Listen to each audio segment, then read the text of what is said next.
Yes, guys. Okay, after you watch this brilliant content, please make sure you check out this week's episode of Vibe with Five. We have a big debate about whether Casemiro should have been starting in a Man City derby. Let us know what you think. Make sure you like, share, comment, and subscribe. You can't have your top goal scorer who gets 24 or 5 goals a season on the bench. I'm sorry. I don't. And people keep talking about, I see Roy Keane talk about it, and I totally agree. This pressing business that everyone keeps talking about, why are we so concerned with what people don't do all the time? Yes, ladies and gentlemen, it's Joel Bayer here with James Redmond and Mr. Culture Cams. Look, there's been a lot of talk about both of your football teams, Liverpool, Man United this season. It's not been the best of start for Liverpool. You know, last year you're in the Champions League final, you're almost winning the quadruple, it's going great.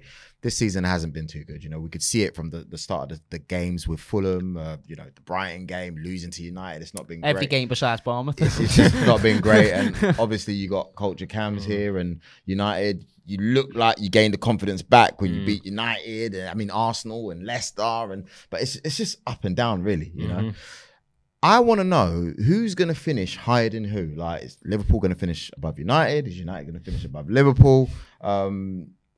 Where's the confidence, man? Where's the vim? Like, that's a different question. Where's the confidence? Very lost is where the confidence is. Don't know where that is. That's somewhere in the Wild West. What I will say, though, in terms of, yeah, it's very easy to write us off based on current performances.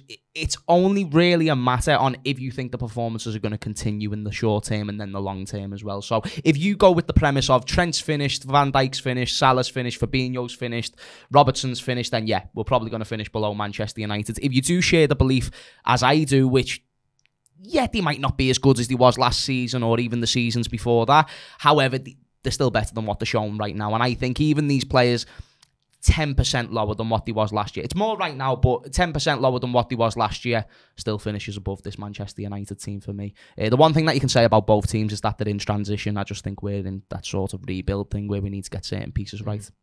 I mean, I'm in the position where I think it's hard to judge where Liverpool are really at, because you still want to say to yourself, oh, okay, it's Liverpool. You know what I mean? You still want to give themselves that kind of credit. But I think it's 7 games Liverpool have played this season. And okay, other than the Bournemouth one, which got Scott Parker sacked, I don't think Liverpool have played well in any game. The draws should have lost them for me. The win against Newcastle going on until 101 minutes into the game or something like that. I don't think they should have even won that game as well. So going on just the basis of it, 2 wins all season, I just got to defend Man United in this instance. I got to go Man United will finish above, because yeah, let's not get twisted as well. Man United 4 wins, 3 losses. It's not been like amazing ourselves. But I just think that Man United have a little bit more confidence this season in what we're trying to do, a little bit more belief. And I think we've got a good manager who understands that the Premier League is very difficult, but he knows when to either come out, go and attack, whether to defend, whether to counter-attack. Now, this game I'm going to counter, this game I'm going to do this. He's got a good understanding of the game. So I'm actually think Man United we're going to finish ahead of Liverpool this season. Like, you got to go on the basis of performances, man. And Man United, I think, have performed at least well in 4 games at least, which is the wins. Liverpool, even with the win, I just haven't been impressed at all. And I've said this time is coming. Even the Arsenal game, I don't think you performed that well. I think we performed well. We defended well. You know, we picked off Arsenal when we needed to pick off Arsenal. You know what I mean? Arsenal got a bit naive. We said, all right, come on, Saliba, come here. Rashford. Nah, you've no. Manchester United have a really good style of play if they want to be a top 6, top 5 team for sure. Like if they want to be competing with the team, every team's near enough improved this year. Us, Chelsea, yet we fallen off, but Arsenal, Tottenham, I think they've got better. Based on the premise of what you've just said, it just really depends on what you go with. So Liverpool, yeah, we've had a few bad games this season. We've started it really, really poorly, as a matter of fact. On the same thing, no, a lot of United fans do this as well, so I'm not just having a go at you. Oh, I've been saying Liverpool's time's coming. Coming. You've been saying this for 3 seasons. No. Eventually comes. He told you this season is coming. Because you even last season probably would have went with Manchester United to finish above Liverpool. No. I would love to go back to the previous videos that we done months ago here and assess that.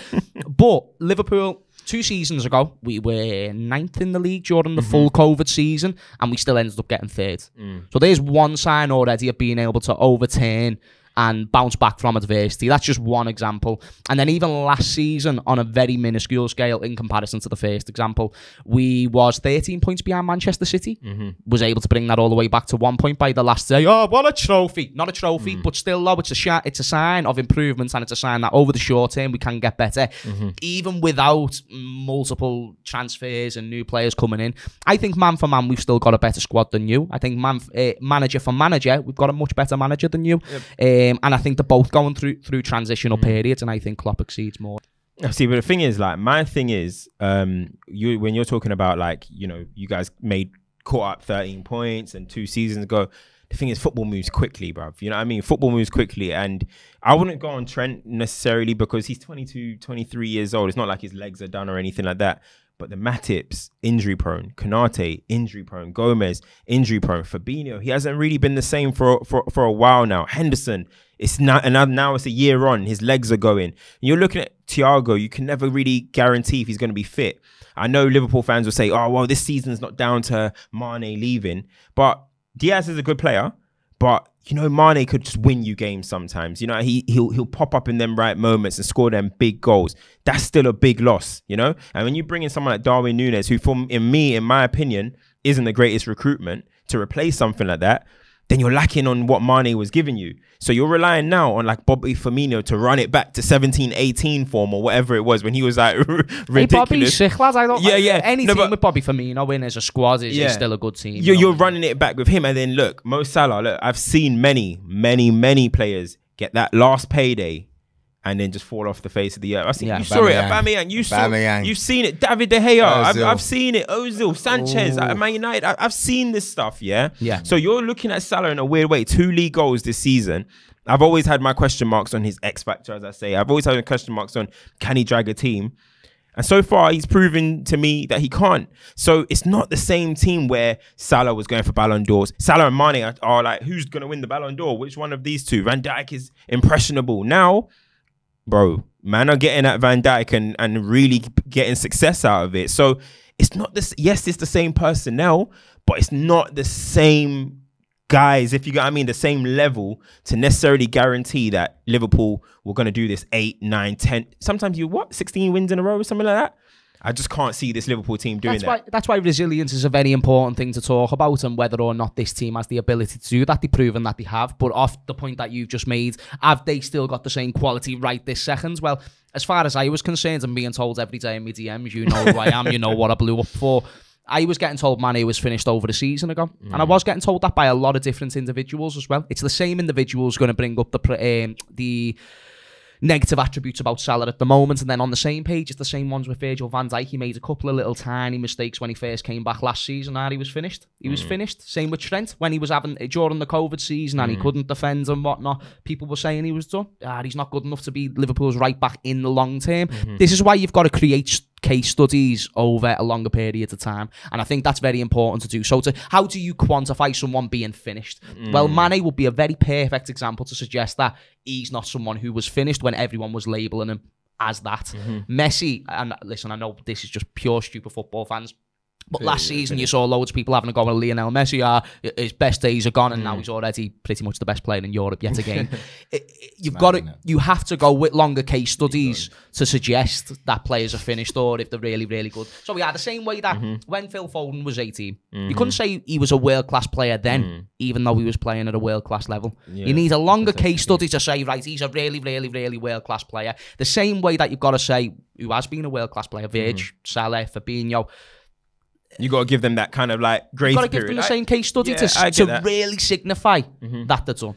But my thing as well, not only with the players as well, I do think teams are figuring Liverpool out. I think Klopp is being a little bit tactically rigid, being stiff. Switch it up a little bit, because I'm looking at the teams playing against Liverpool. We know what's going to happen. Trent, you're going to throw one cross in. Robertson, you're going to try and do the same thing. Salah, you're just going to try and get the rebounds and scrape a little, back posting.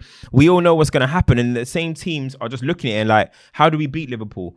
Where's that space behind Trent? All right, cool, boom. And it's working every single time. And your manager isn't really adapting to that. And not only that, I think he's being very, very stubborn with it, because you guys can switch it up. Bringing on Darwin Núñez, your 100 million, or let me not say 100 million, 80 million pound signing in the 92nd minute, was it? Or the 91st minute? These are decisions that, for me, and some of the subs, James Milner for Tsimikas, what is these kind of decisions? I think, I'm not going to go with the 7th year syndrome, but I definitely think teams are starting to figure it out, and it's getting a bit jaded. I think with Klopp's decision making as well, very much so, and you're seeing it in his behaviours in the press conferences as well. It's a bit snappy. Beautiful thing about a man who cares about what he does and cares about his job. If you say that you don't get snappy at things that you try and create and try and produce, and it doesn't get executed the way you would have liked it, you're going to get a little bit snappy as well. You know, we all know what we're like off camera when we're all trying to get shit together. It can be a stressful time, mate. What I'm trying to say is, with Klopp, he's the best man to get us through this period. The beauty about Klopp as well is that he's already had multiple different styles of play. So when he first came into the side, we didn't have the technical ability. That's why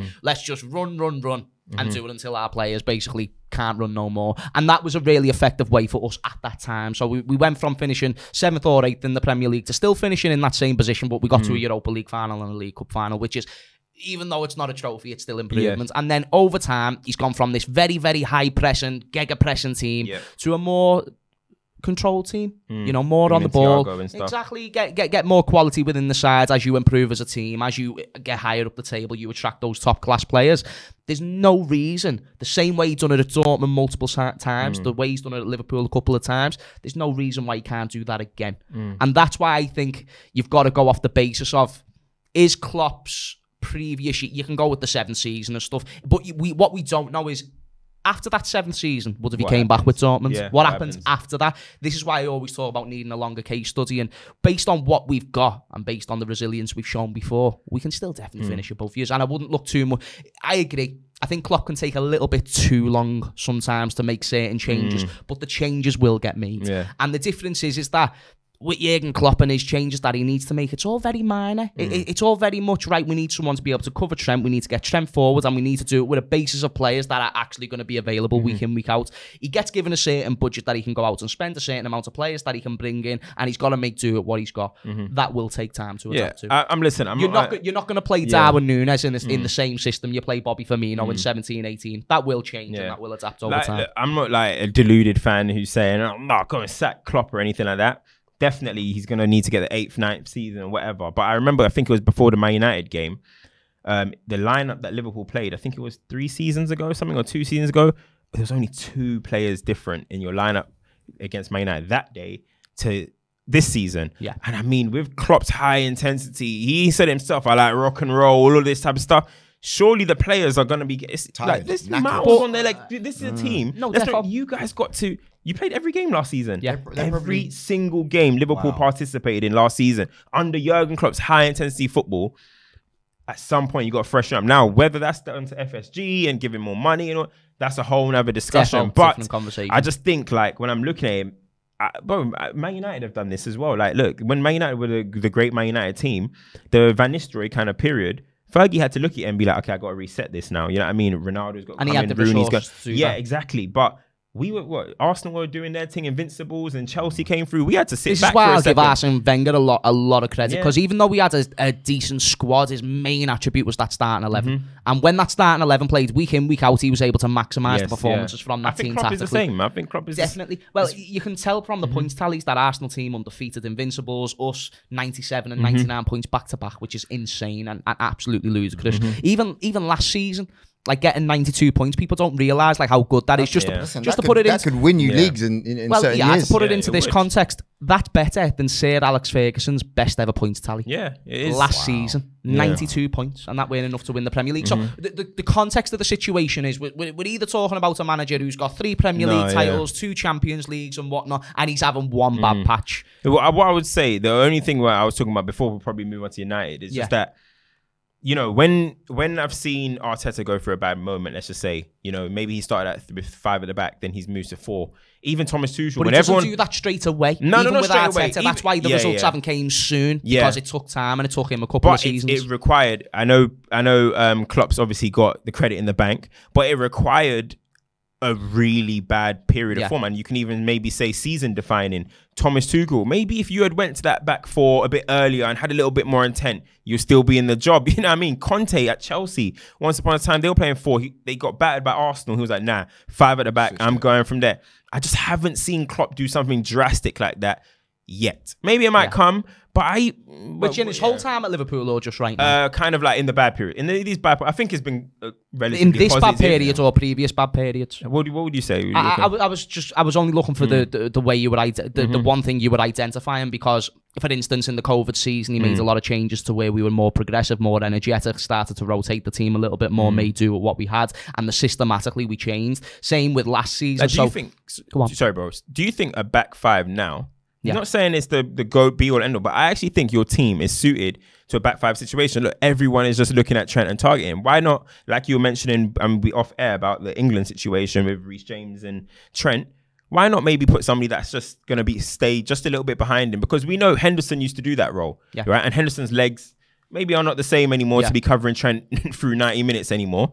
So what if you just put a third centre back there, let Trent be a little bit free, Thiago and Fabinho in midfield, front 3. See, Chelsea, I'm not smarter than Klopp, by the way. Nah, neither am I. But we're here to throw out solutions, and the managers aren't always right either. This is something that I'm sure footballers would say. We hear ex-footballers speak all the time. They're not always correct.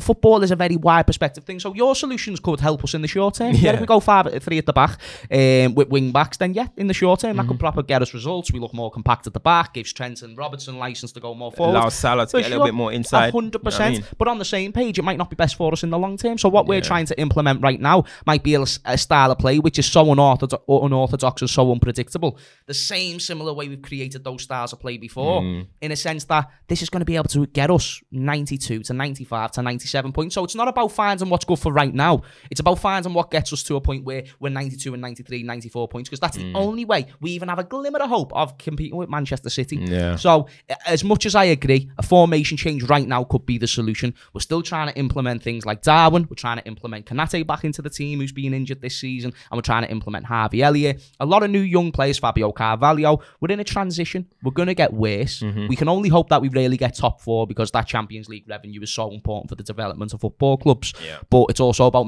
I would much rather 2 Premier Leagues in the next 5 years than 1 Premier League this season, for instance. You know what I mean? No, I hear what you're saying. Yeah. Before we get to the final opinions on both sides of who's going to finish higher, I just want to talk about Man United very, very, very quickly. What have you seen that you're happy with so far this season, even though it's been a little bit indifferent? But what would you say has been a positive part with United? The thing is, Man United are in such an unknown quantity. Like, we're in such an unknown space, because I'm literally learning about us every single game. Now, just coming off the Man City one, I'm like, oh, okay, they still are a little bit like the guys of last year. Yeah, fragile mentally, walked into the game knowing they're going to lose. You know, the same guys that let us down last season, they reared their head again. You know what I mean? Their ugly head again. It happened. You know what I mean? But the one thing that I could say the positive of this season has been, well, if you look at the board, you'll probably say, what am I on about? Because we've conceded 6 against City and 4 against Brighton and all that. But that 4-game period with the 4 wins in a row was the defensive solidity.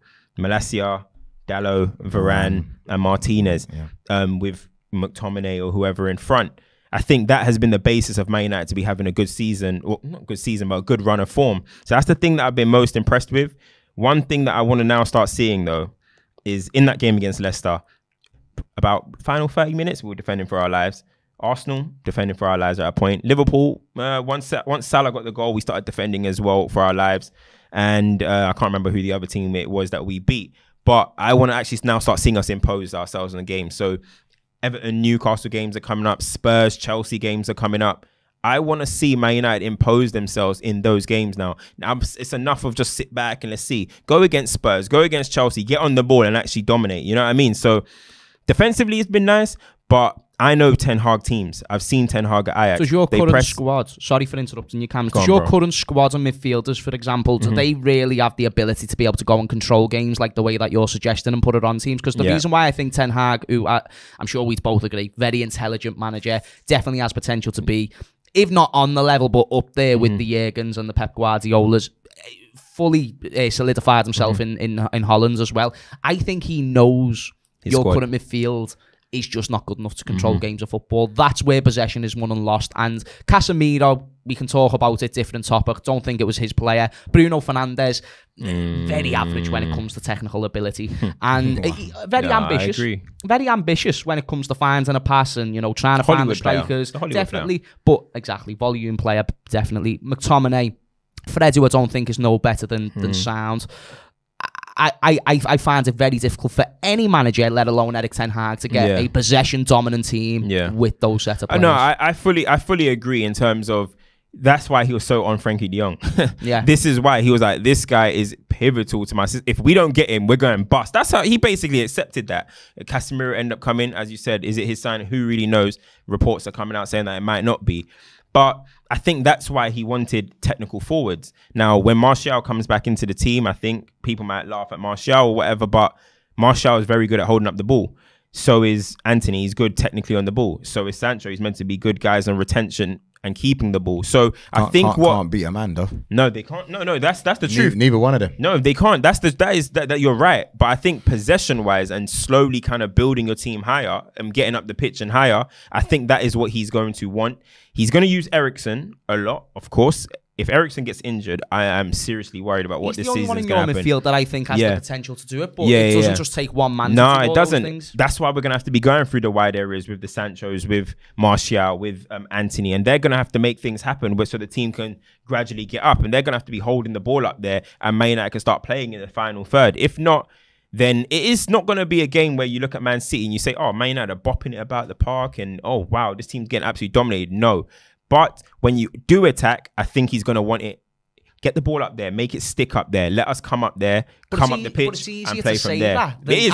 Have the ability to get the players to execute it, 100%. And that's why I asked the question, Cams, is based on. So yeah, the City game, for instance, I think that was a prime example of when you try and go for it a little bit, what's going to happen to you. Right now, he knows Martinez is a dog. He knows Varane, when he's got a dog next to him, can be a very intelligent centre back. Malacia with energy for days, not to mention the CDMs that you do have in the team, the McTominays and whatnot, and regardless where you think their standard is, they still benefit your team in a system way. Maguire can look good in a system, a lot of players can look good in a system.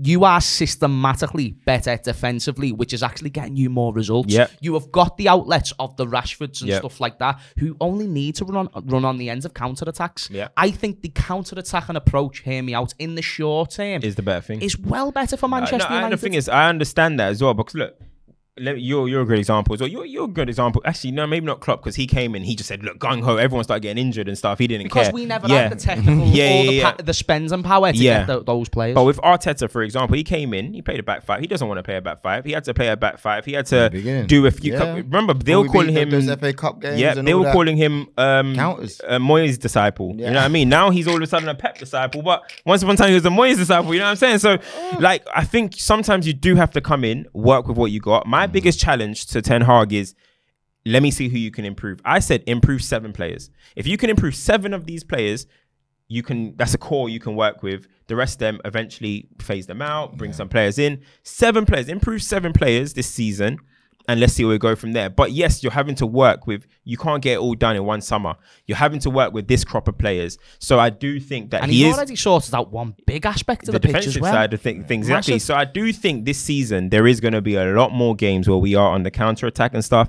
But I do just want to see in a few games. Look, come on, man. Like, these games get Fulham and all that. Come on, get on. Joel, you're still good enough to go and dominate those games. One last question. Erik ten Hag, think he's a sound manager, but you've had the Louis van Gaals, you had Ole Gunnar Solskjaer. When he first came in, everyone thought he was a dead sound tactical manager based on the way that you're playing. So all I'm saying, based on what you've been seeing, I think if you do go for that more pragmatic approach of letting the players go forward and try and control more possession, you will see what Ole Gunnar Solskjaer saw, what Louis van Gaal saw, which is a capitulation of performances and no structure within the team. Erik ten Hag needs to stick to what he knows now so he can get that top 4 in the short term, and then he can focus on bringing in the players that he needs. Yeah, I agree. And thanks. Tell Pep Linders, thank you for writing a book and releasing his whole 700-page book and releasing his whole tactics for the whole Premier League to watch. Massive for our tactics as well. I was gonna say, final questions. Who's finishing higher? Better players, better manager, Liverpool. Cams?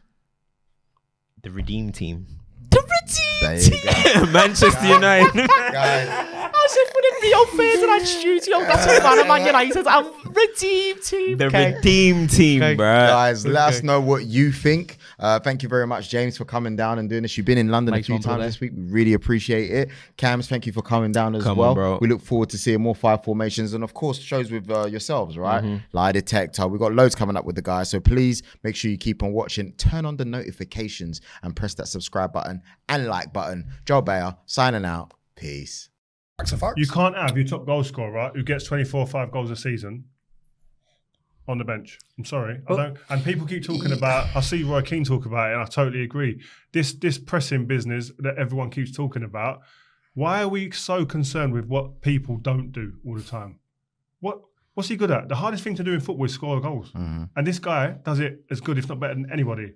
And you've got him sitting there. Plus the character, plus the personality, plus the big game mentality, and understanding that this is a big opportunity for me to now, again, put my name up in lights. Once that, not scared of it, he's not going on that pitch at the Etihad, shirking responsibility, looking a little bit like a shadow of his former self. He's going, I'm Cristiano Ronaldo. And the same with Casemiro.